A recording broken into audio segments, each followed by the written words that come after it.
All right, so this is a old rotary phone I had in my apartment for years. I found this at a garage sale, and my apartment had a spot to hang one where there was one originally back in the 70s. I thought it was really cool. I kept the phone, and I found this box, cell2Jack, where you Bluetooth connect to it, powered by USB, and then you wire in the phone jack, have that wired in, and it actually works. It rings, you can call people with it still, and it works perfect. So I want to be able to hang this in my kitchen, but there's not a spot built in for these. So what I'm gonna have to do here is find a spot, which is gonna be right here between the living room and the side door, and put it right there. And I think it would be perfect right here in the dining room kitchen area. I'm gonna take electric from that and have an outlet behind here to power that box. Hopefully I have enough room behind this wall, because this is a inner corner wall.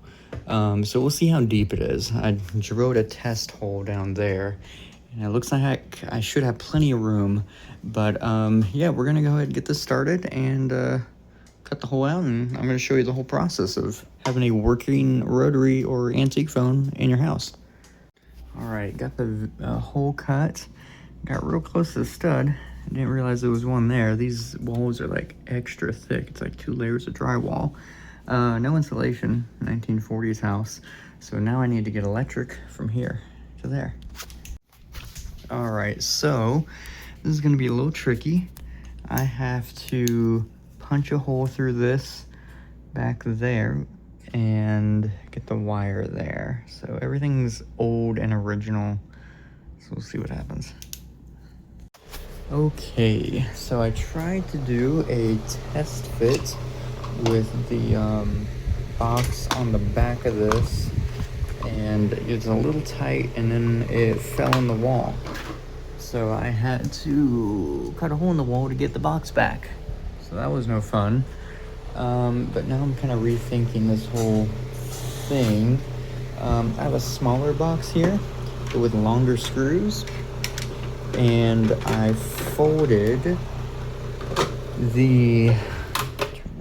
I folded these tabs back so it would fit back in the box, because eventually this plate's gonna go over it, and then the phone is made to hang on these here.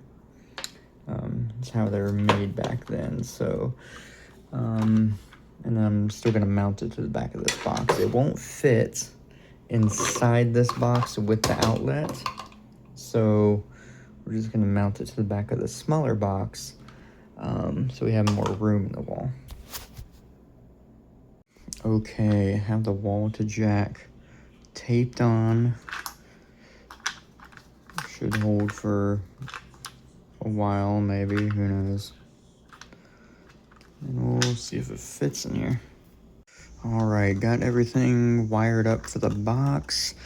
I just have to wire it into there. And then we're gonna slip everything in and get the outlet wired, go from there. All right, so I have everything wired in, have this back together. The switch turns this on and off. Now I have the switch loosely in here with the tabs bent. I have it shoved as far back as I can get it with the cell2Jack box taped on the back of the box in the wall. So this is gonna stick out a tiny bit with this USB cable, so we'll see how the plate goes on. All right, so I still have the power off, but I have the plate on. Two hangers go on here, but this is how I have everything wired. USB, it barely fits in there. All right, we got it installed. It works. It's ringing, and it's doing Bluetooth through my phone, so.